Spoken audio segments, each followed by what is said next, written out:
কেন করেন না?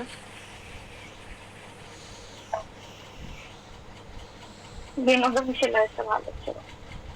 আমার মনটা খারাপ, এই জন্য আমি শুয়ে শুয়ে গান শুনতেছি, ইয়ারফোন দিয়ে ঘুমায় যাব।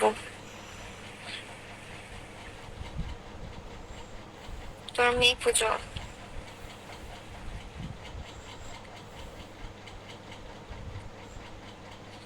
ना जिया जिंदगी एक पल भी।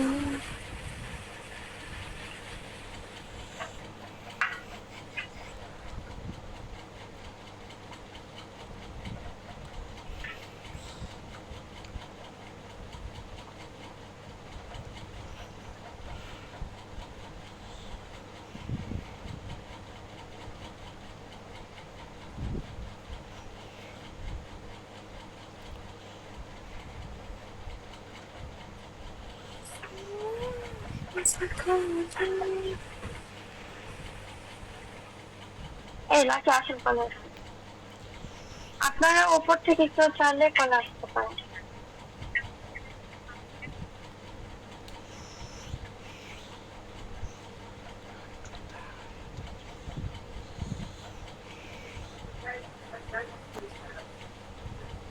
একদিন করবো।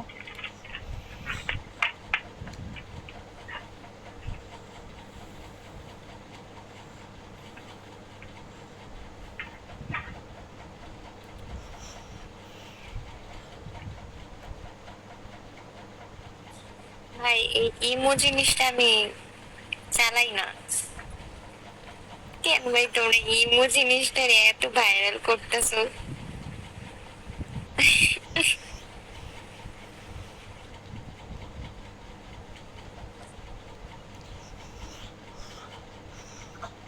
ইমোটা আমিও চালাতাম না, বাট এখন আমার চালাইতে হচ্ছে। কারণ বাংলাদেশের যে অবস্থা, তাদের সাথে কন্ট্যাক্ট করতে হলে আর কোনো অপশন খুঁজে পাচ্ছে না।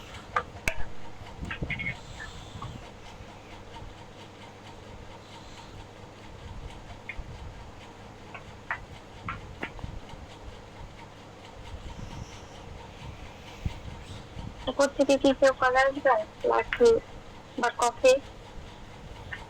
কফি আসেন, কলে আসেন।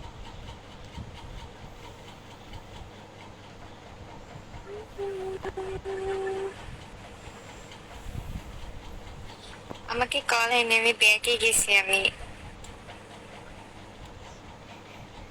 আমাকে এত রাতে কেউ কল দেন? আমি সিরিয়াস, আমার কল আসে না। আমি ব্যাকে যাই বারবার। আমি এখন আবার ব্যাকে যাবো। তো সবেনার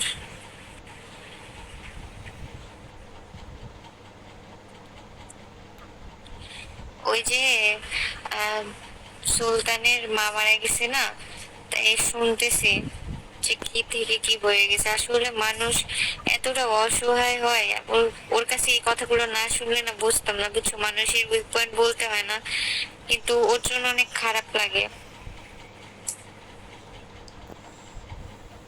মানে শোনো আপু, শুনতেছো আমার কথা? ও না খ্রিস্টান থেকে মুসলিম হয়েছে, হ্যাঁ, কিন্তু ওর মার মুখটা পর্যন্ত দেখতে পারে নাই।